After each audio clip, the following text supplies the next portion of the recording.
All right. Hello, chain breakers. I hope y'all are doing all right.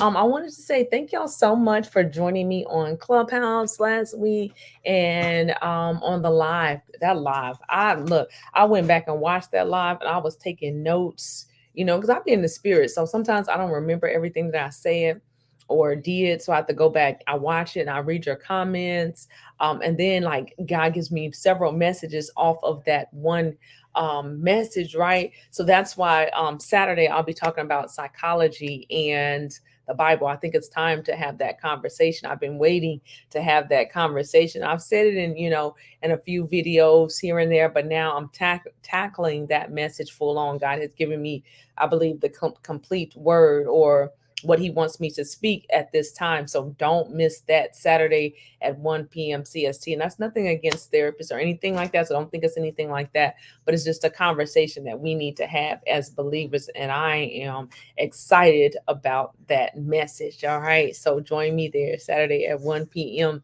CST. All right. So I wanted to talk about today when you go back to the narcissist. And I was thinking, right? All right. So I was thinking about this. So I did not go back to a narcissist, but I did like talk to him, even though I had a restraining order once, right? Or a few times. And and I know what the Hoover is, and I know how that what that feels like.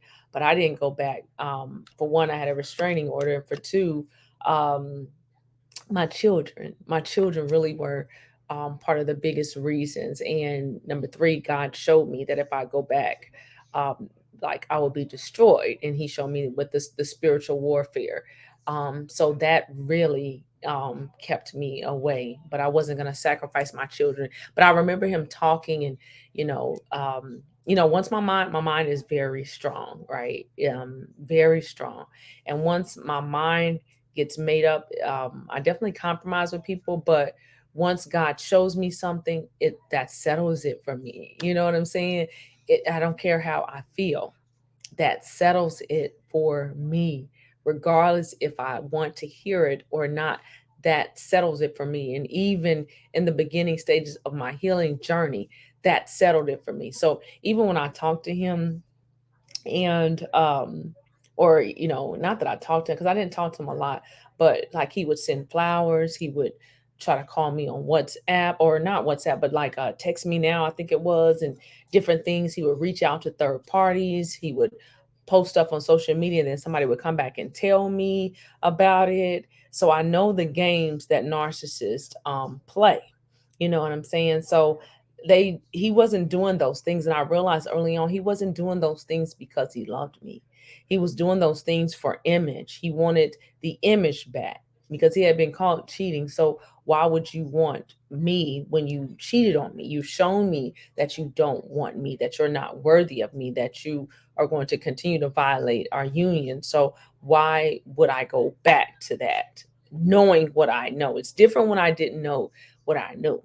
But once I know, how could I go back to somebody that I know is going to hurt me and hurt my children? How? No. But I was thinking about this. And what made me think about this, I'm going to be totally honest with y'all, totally honest and transparent, right? So I am on my weight loss, getting back to eating, and just completed a fast. And through that fast, a 3-day fast, during that time, like I saw how God was just resetting me spiritually and physically. Like I needed that.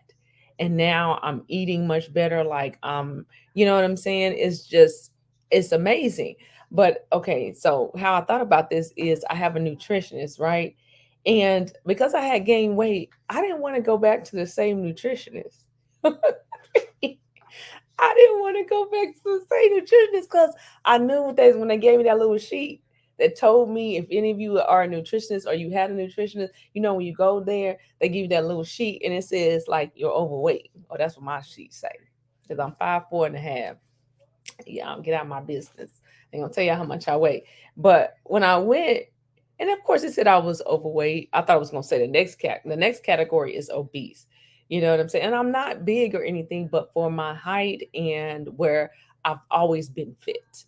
like extra fit. So like in this time of my life, because I've been focusing on business and ministry, the physical pie has gone by the wayside. Okay. So for those of you in CB, you know what I'm talking about.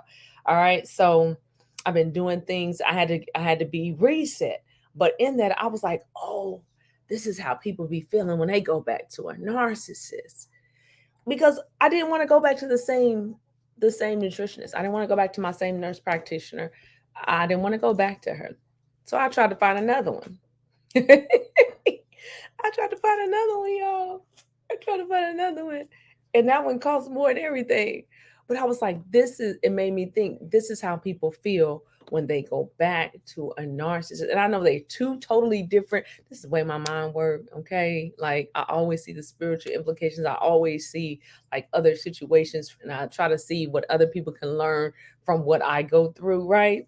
So I was like, this is what people feel when they go back to the narcissist. And this is for somebody, right? Because people feel ashamed when they fall away. They feel ashamed when they fall away. They don't come to coaching, they don't come to CBU because they started back talking to the narcissist or they went back. The narcissist hoovered them back. All right. But I'm here to tell you, don't feel ashamed because of that. Don't feel ashamed. Come on back. Do you think that nurse practitioner is really caring? That first of all, she don't really even know me like that. She'd see my chart. But me thinking this is how we if I'm by myself, you tell me I'm by myself. In situations where we know we've gotten to a certain point and then we pull away, we fall off, we fall down, but we get up. Ain't that what the song say? We fall down, but then we get up. Don't you know them people really don't care that you fell and you've gotten up? They just want you to get up. And it's the same thing. So if you go back to a narcissist, you're gonna feel some kind of shame. You're gonna feel some kind of something, all right, embarrassment. You're gonna feel some kind of something for going back, and especially when you have the tools and you've gone through CBU or you've watched the videos and you've done all that and you know what it is, but you still stay in it or you still go back, you're gonna feel some kind of way. All right. But I'm here to let you know, don't isolate yourself because you do that. Give yourself grace. Nobody is judging you. And I had to tell myself that nurse don't know me from a can of paint. She just know my chart. So yeah, go back. Yeah, I'm going back. Yeah, I got my appointment. Yeah, I ain't playing with this. I'm not gonna let shame get in the way of what my goals are. So don't allow shame because you fell off, because you broke no contact, because you fell for the hoover, because you went back around your narcissistic family, whatever the case is. I have not a heaven or hell to put you in, and nobody else in here does. And the thing about it, just like that nurse ain't checking for me, like for real, she just want my money at the end of the day. I had to think about that. Like, we just want you to come back around. You know what I'm saying? If you fall off, if you fall down, whatever the case is, people want it because the shame will cause you to hide. All right. So don't feel ashamed. And you got to realize like nobody is in here taking roll.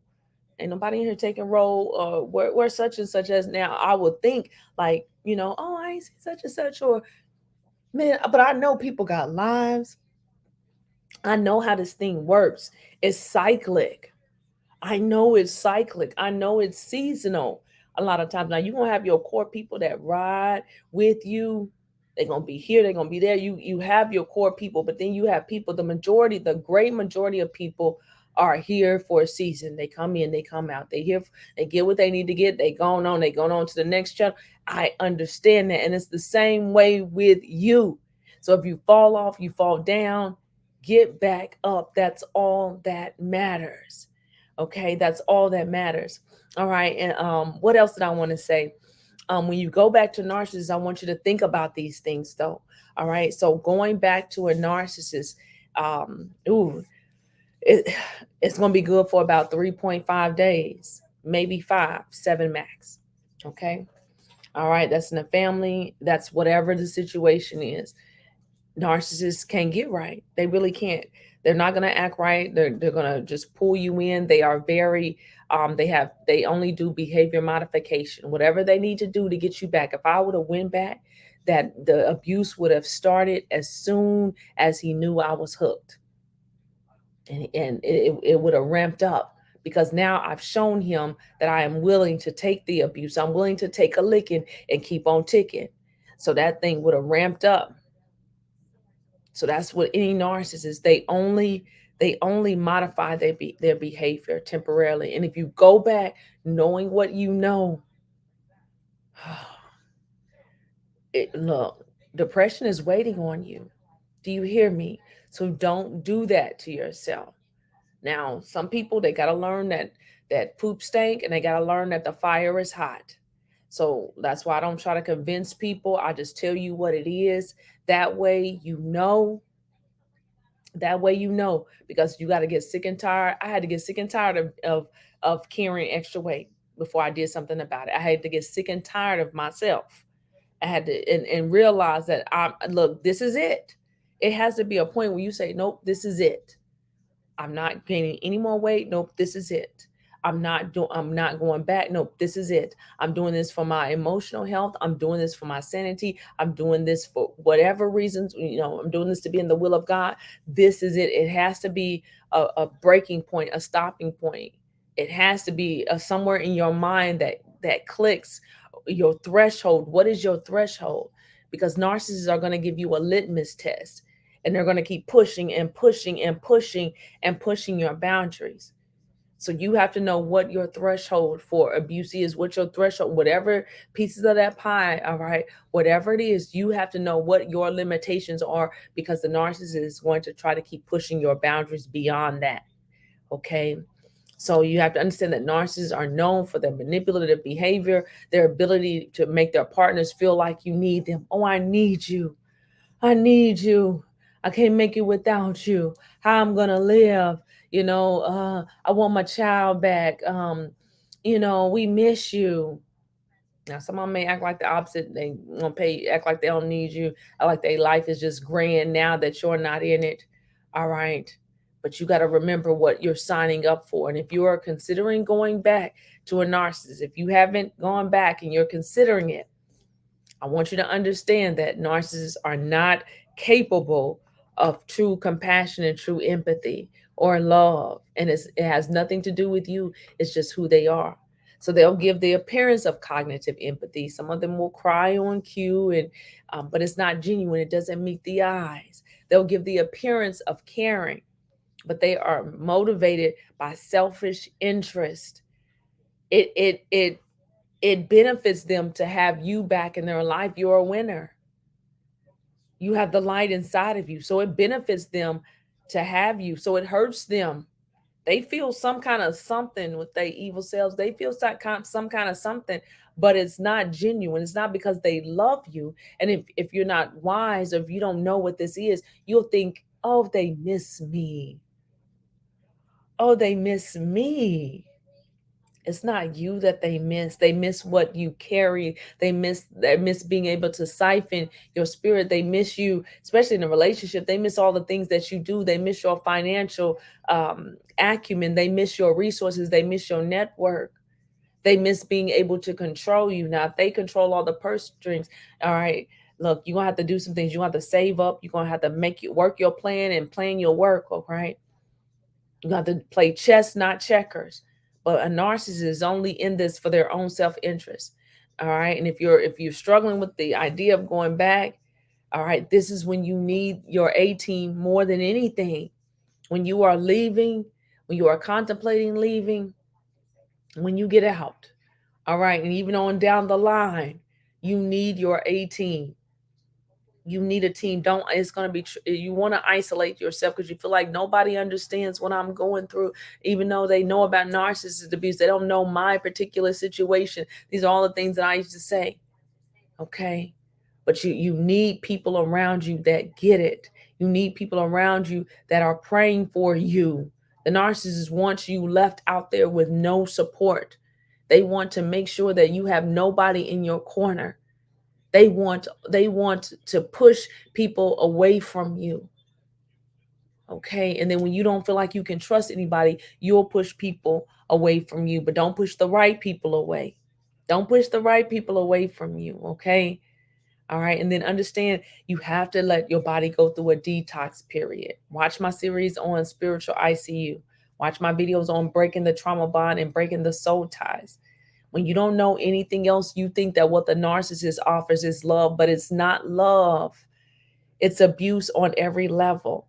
And this is why they like the financial abuse. All right. They get you at every level. That's why it's so hard to break away. They make contracts with you. They get on your phone plan. You get on their phone plan. They do. Look, me and Solomon have been married for 5 years, and there's things that we're just, look, I'm still on my own phone. But we about to change some things. All right. Because we working on some things. But I think because both of us were burned, you know what I'm saying? Or we have gone through different situations, it calls us to be, take our time with certain things, you know what I mean? Fools rush in, all right? So certain things we don't want to rush in on. So, but a narcissist, you may have to, detach yourself financially in a lot of ways from them. Even if it's your parent, or, like with me, my finances were still in touch with them because I would just give and give and give. And God had to tell me, stop doing that, because you're not giving out of your heart. You're giving out of codependency. You're giving out of enabling them. It does them nothing good. It does not do them good if you are enabling. So I had to be led by Holy Spirit even in my giving. Okay. So I pray that you do the same. Okay. So emotionally, you definitely got to untie those soul ties and trauma bonds, even if it's a parent. You have to reparent yourself. That's what we're talking about this week in CPU. Okay. All right. But don't feel bad about if you returned. Come on back in. Come on back in and sit down like you got some sense. That's all I got to say. Ain't nobody checking for you like that. And I mean that in the most humblest way I can say it. Because I had to check my own self. That nurse ain't, and the same way I'm telling myself, the same way I'm telling you, ain't nobody check. That nurse ain't checking for me like that. She just want me to come on in. She just want me to be healthy. You understand? And that's the same way with you. I just want you to be healthy. Come on in here and sit down like you got some sense. Don't feel ashamed. You tiptoe it. Look, you tiptoed out. Now tiptoe back in. All right, tiptoe back in. You went away because it's gonna you're gonna feel some kind of way. You ain't gonna be able to listen to me. All right. If you go, if you know God has shown you something, I'm gonna tell you this. All right, this how I be knowing too. You gonna circle the block back, whether it's with me, whether it's with somebody else. Didn't I circle the block back? Didn't I circle the block back? If you really want it. Now, if you don't want it, then pride will set up. But if you're not a prideful person, you'll circle the block back and you'll admit to yourself that you need help. If not, go on about your business. Go on about your business somewhere. Prideful person, go on about your business. But a person that does not have pride and shame and really wants it will circle the block back. I'm circling the block back with my nutritionist. I'm circling the block back. All right. Whatever I need to circle. When I get it wrong about people, I circle the block back. Oh, baby, I was wrong. I was wrong. I've had to do that. I told you when my mother was, try to turn me against my stepsister, and I had to tell her I'm sorry. I circle the block back. I don't. Oh no, that's what a prideful person won't go back to the person. Now, if the person allows you, and God will show you if the person is up for it. Now, if they're not, then you just keep it moving. You shake the dust off your feet and you keep it moving. But when God allows that, I don't have any problem apologizing. When you a prideful person, when you are a prideful person, you'll block your healing. You won't apologize. No, I ain't blocking my blessings. I want it all. I want all my blessings. And I'm not gonna allow pride. I want my healing. I want it all. And if you are a prideful person, when something happened, you will stay away because you're cowering. You thinking everybody thinking about you. Ain't nobody thinking about you like that. Come on in here and sit down like you got some sense. That's all I'm gonna say. Come on in here and sit down like where you been. I ain't gonna even ask you where you been. I might say that, Mama, where they been? They didn't got with that narcissist. They didn't fell back. Because you can tell sometimes. Now, sometimes people just be doing stuff. Now, you can tell because most of the time people will say something. Oh, I went back and now I'm back. Girl, ain't nobody thinking about you. Come on in here and sit down like you got some sense. You ain't got to explain to me this ain't role. You won't have to be president accounting for.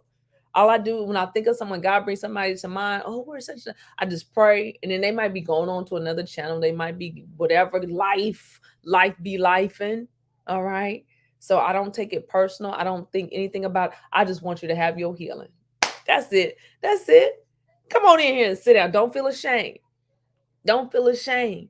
And understand that narcissist can sense things. They sense when you're low. They sense. A lot of people met a narcissist like when a parent died, when at a down point in their life, or even at a happy point. They sense things about you, especially if those soul ties are not cut, severed. All right. They sense things. They know, look, because they be watching, they be clocking, they be watching you. Every move you make, every step you take, every vow you break, I'll be watching you. That's how they think. They'll be, well, can't you see you belong to me? That's how they think. They wicked. They have the mind of Satan. Satan, Satan. All right. So yeah, so don't feel bad. Don't feel bad. You wrestling with the devil. The devil trick 1/3 of the angels. You think they won't fool you, especially when you want them. And a lot of time, let's be honest, you be wanting it. You be wanting a Hoover. We don't know no better. Let me block you so I can unblock you so I can see if you called. Did he call? Did she call? Did she? Look, playing all kind of reindeer games. Play stupid games, you win stupid prizes. All right. You'll win a stupid prize. You'll win a stupid prize messing around with a clown. Yeah, that's all they got is stupid prizes. You don't want no stupid prizes, dude. Don't you want your blessings?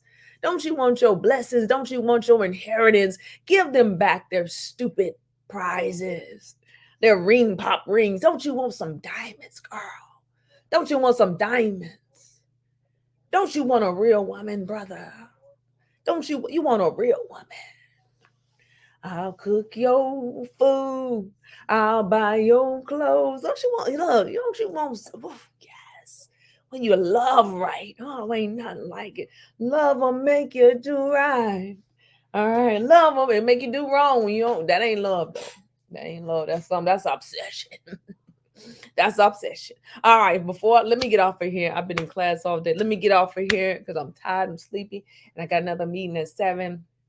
All right, but anyway, that was just on my spirit. I was like, "Ooh, if I'm doing, I know they might try to act like they don't watch this video. They might try to leave me out there, but I know, I be knowing, like God be telling me, oh, this, don't do the message on this because they be feeling like this. Some of them don't want to come around because they didn't fail back, they didn't win back, they made up in their mind that they gonna stay. Girl, ain't nobody. Look, brother, come on back in here. Look, come on in here and get this word. Now I told you you ain't gonna look. If you can't try to walk in the truth and a lie. So I understand that if you have heard this word and you go back, you will not be able to listen to it a lot of times because it's the truth. It's the truth. And when you're living a lie, you won't be able to get all of the truth. You got to push the truth out until you're ready to I can't listen. So you're gonna push it away. You're gonna push it away. Mm, I don't like Shannon right now. You're gonna push me away. You get offended by what I say, but you're gonna circle the block back. Guarantee it. Whether it's with me or some other coach, you'll circle the block back. And that it doesn't matter. The only thing that really matters now, don't allow pride to make you block your blessings. Get in CBU, get in these programs, whatever, whichever, whatever you need. Get what you need and get on up out of here. Come on in here and sit on down like you got some sense.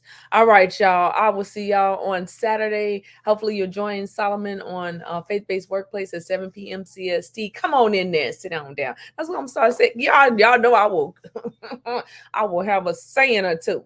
Come on in here and sit on down. Sit on down. Sit on down somewhere like you got some sense.